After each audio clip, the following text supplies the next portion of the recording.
സാഹചര്യം വന്നതിന് ശേഷം ഉണ്ടായിരുന്ന എക്സ്പെക്ടേഷൻ എന്തായിരുന്നു? ക്ലാസ്സസ് നല്ലതായിട്ട് തോന്നിയതുകൊണ്ടാണ് ഞാൻ ജോയിൻ ചെയ്തത്. പിന്നെ എനിക്ക് മെയിനായിട്ട് ഫോക്കസ് വേണമായിരുന്നു, കാരണം എനിക്ക് ഇവിടെ കുറേ ഡിസ്ട്രാക്ഷൻസ് ഓൾറെഡി ഉണ്ട്. അപ്പോൾ ഒരു ക്ലാസ് ഉണ്ടെങ്കിൽ നമ്മൾ എപ്പോഴും അതിലേക്ക് ഫോക്കസ്ഡ് ആയിട്ടിരിക്കും. എത്രയായാലും ആ ക്ലാസ് കേൾക്കുമ്പോൾ ഓക്കെ പഠിക്കണം, ഇന്ന് ഇത് എടുത്തു എന്നൊരു ഇത് വരും. നമ്മൾ എപ്പോഴും ഒരു ക്ലാസ് തുടങ്ങുന്നതിന് മുന്നേ എന്തെങ്കിലും മോട്ടിവേഷൻ എന്തായാലും ഉണ്ടാവും. അപ്പോൾ അത് കേൾക്കുമ്പോൾ നമുക്കൊന്ന് പഠിക്കാൻ തോന്നും. അപ്പോൾ അതാണ് മെയിനായിട്ട് എനിക്ക് വേണ്ടിയിരുന്നത് ആ ഒരു സമയത്ത്.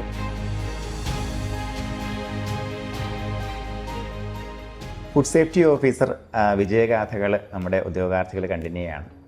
ഇന്ന് നമ്മൾ പരിചയപ്പെടുന്നത് 4ാം റാങ്ക് ഹോൾഡറായിട്ടുള്ള പ്രിൻസിയാണ്.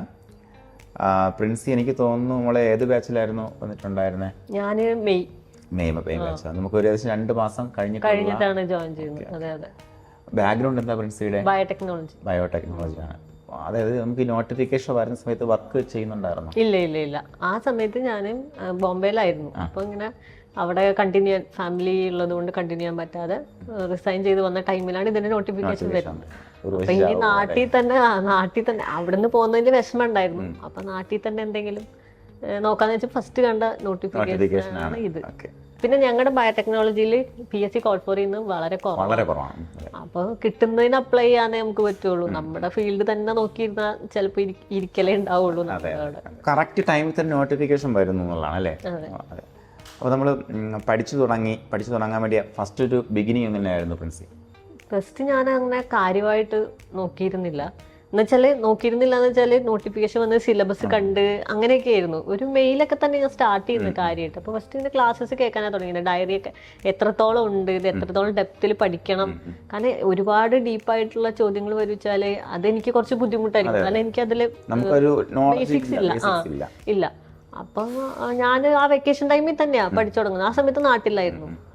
അത് കഴിഞ്ഞ് പിന്നെ ജൂൺ ആ സമയമായപ്പോൾ ഇങ്ങോട്ടേക്ക് മോന് ക്ലാസ് തുടങ്ങി. അപ്പം പകൽ അങ്ങനെ അവൻ ഉണ്ടാവില്ല. ഞാൻ പറയാൻ മറന്നത് മംഗലാപുരത്താണ് താമസം, മാംഗ്ലൂരു. അപ്പോൾ പകല് കുറച്ചു നേരം അവൻ പോവും. അപ്പൊ അവനില്ലാത്ത സമയങ്ങളിൽ കുറച്ചു നേരം നോക്കും, ക്ലാസ്സസ് ഒക്കെ കാണും. അങ്ങനെ മെല്ലെ മെല്ലെയാണ് പഠിച്ചു തുടങ്ങിയത്. വന്നത്, അല്ലാതെ പെട്ടെന്നൊരു ദിവസം ഇരുന്നിട്ടില്ല.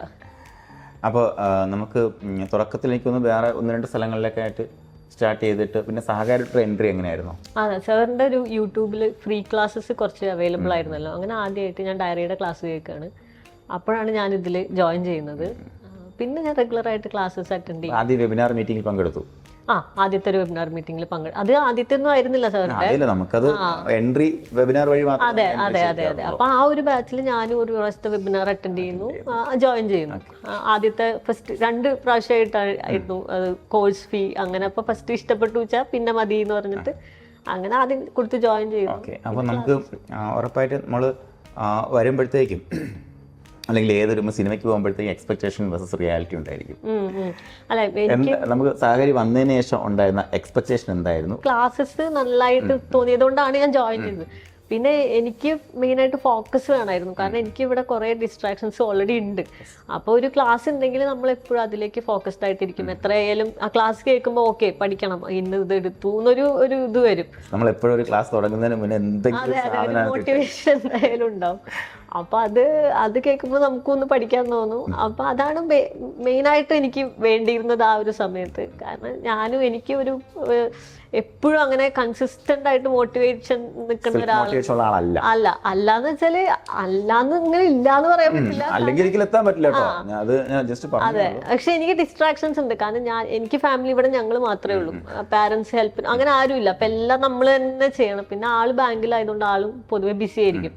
അപ്പം വീട്ടിലെ കാര്യം, മോന്റെ കാര്യം, ഇതൊക്കെ വരുമ്പോ തന്നെ നമ്മളും ബിസി ആവും.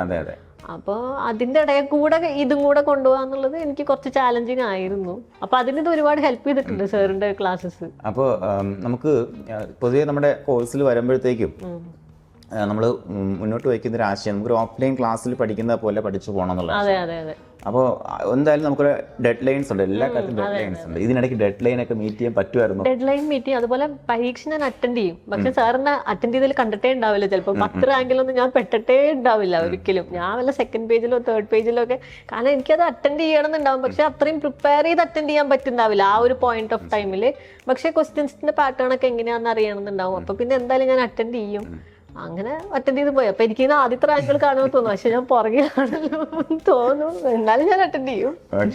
അങ്ങനെ അപ്പൊ നമുക്ക് വേറെ ഒന്നുമില്ല, അറ്റൻഡ് ചെയ്തില്ലേ പിന്നെ കിട്ടത്തില്ല എന്നുള്ള പ്രശ്നമുണ്ട്. അതെ അതെ അതെ, ആ ഒരു ഡേയ്സ് കഴിഞ്ഞാൽ പിന്നെ എക്സാം എഴുതാൻ പറ്റില്ല. അത് വേറെ ഒന്നുമല്ല ചെയ്യുന്നത്, നിങ്ങൾ മടി പിടിക്കാതിരിക്കാൻ വേണ്ടിയിട്ടാണ്.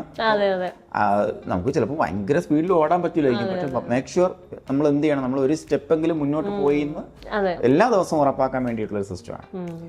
അപ്പോൾ നമുക്ക് പ്രിൻസി, നമുക്ക് മെന്റർ സപ്പോർട്ട് എന്ന് പറയുമ്പോഴത്തേക്കും ഓഫ്കോഴ്സ് നമുക്ക് ഇതിൻ്റെ വിജയത്തിൽ ഏറ്റവും വലിയ ക്രെഡിറ്റ് നമ്മൾ കൊടുക്കുന്ന 2-3 ടീംസ് ഉണ്ടെന്ന്, നമ്മുടെ ടീച്ചേഴ്സ്, അതുപോലെ 2 നമ്മുടെ റിസർച്ച് കണ്ടൻറ്റ് പ്രിപ്പയർ ചെയ്ത റിസർച്ച് ടീംസ്, പിന്നെ 3ാമത്തെ ടീം എന്ന് പറയുമ്പോൾ നമ്മുടെ മിഥുൻ, ഡോക്ടർ മിഥുൻ, അദ്ദേഹമാണ് നമ്മുടെ കോഴ്സ് ഡയറക്ടർ ആയിരുന്നത്.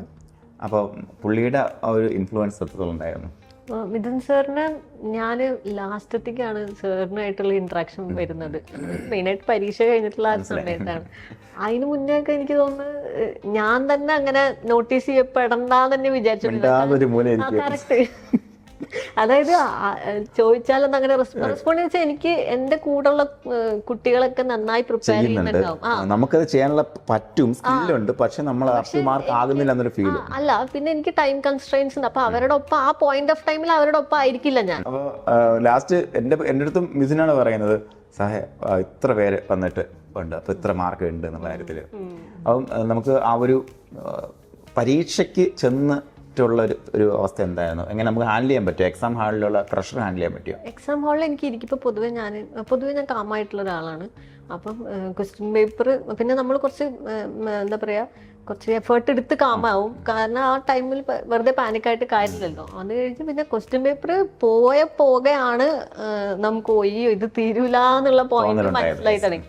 അപ്പൊ പിന്നെ ഞാൻ പിന്നെ സമയമില്ലല്ലോ, 1.5 മണിക്കൂറുകൾ. അപ്പൊ പേടിക്കാനുള്ള സമയം പോലും ഇല്ല ഇതിനകത്ത് എന്നുള്ളതാണ് എന്നെ സംബന്ധിച്ച്. എനിക്കറിയില്ല എല്ലാവരുടെയും.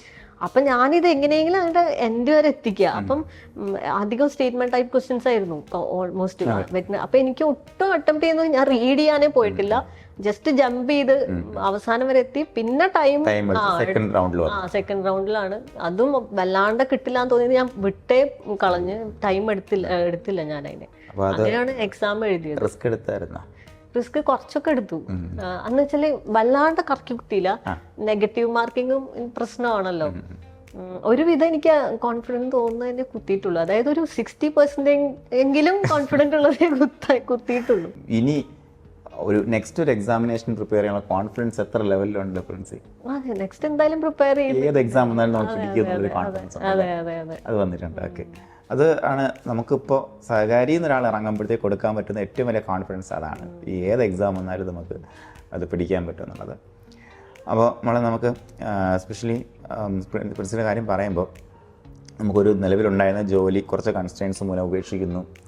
അതുപോലെ നമ്മൾ ഒറ്റയ്ക്ക് താമസിക്കുന്ന ഒരു ഫാമിലിയിൽ ഒരു അമ്മയ്ക്ക് ഉണ്ടാകുന്ന റെസ്പോൺസിബിലിറ്റി എന്ന് പറയുമ്പോഴത്തേക്കും നമ്മുടെ കൂടെ നമ്മുടെ അമ്മയോ ആരെങ്കിലും ഉണ്ടാകുമ്പോൾ ഉണ്ടാകുന്നത് 10 മടങ്ങ് കൂടുതലാണ് അല്ലേ, പ്രത്യേകിച്ച് നമ്മൾ ഒറ്റയ്ക്ക് താമസിക്കുമ്പോഴത്തേക്ക്.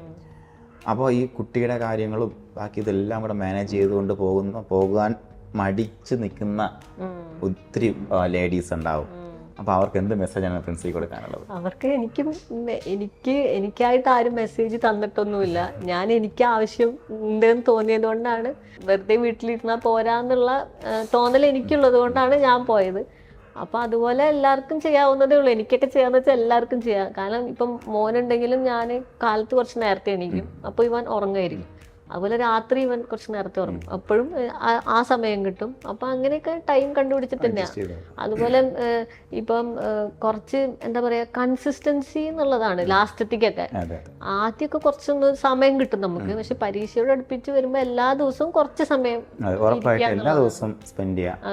കാരണം മറന്നു പോകും. നമ്മൾ ആദ്യം പഠിച്ചത് ലാസ്റ്റത്തേക്ക് ആകുമ്പോഴത്തേനും റിവൈസ് ചെയ്യാന്നുള്ളത്. അത് എനിക്ക് ക്വസ്റ്റ്യൻസ് ഭയങ്കര ഹെൽപ്പ് ചെയ്തിട്ടുണ്ടായിരുന്നു. കാരണം നമുക്ക് എപ്പോഴാണെങ്കിലും ഫോണിലാണല്ലോ, അപ്പം ട്രെയിനിലിരിക്കുമ്പോഴാണെങ്കിലും എപ്പോഴാണെങ്കിലും ഇതിങ്ങനെ റിവൈസ് ചെയ്യാം. അപ്പം എവിടെയാണ് കുറച്ച് മറന്നിരിക്കുന്നത്, അത് തന്നെയാണ് പരീക്ഷയ്ക്കും ഹെൽപ്പ് ചെയ്തത്. കാരണം പരീക്ഷ ഭയങ്കര ടഫായിരുന്നു. അപ്പൊ നമുക്ക് ഷുവർ ഷോട്ട് എന്ന് തോന്നുന്നു വളരെ കുറച്ചേ ഉണ്ടാവുള്ളൂ. അപ്പൊ അത് നമ്മൾ ടോപ്പിക്സ് കുറെ വിട്ട് കഴിഞ്ഞാല് ചിലപ്പോൾ അതിലുള്ളതായിരിക്കും വരിക. അപ്പൊ മാക്സിമം ടോപ്പിക്സ് കവർ ചെയ്യുക.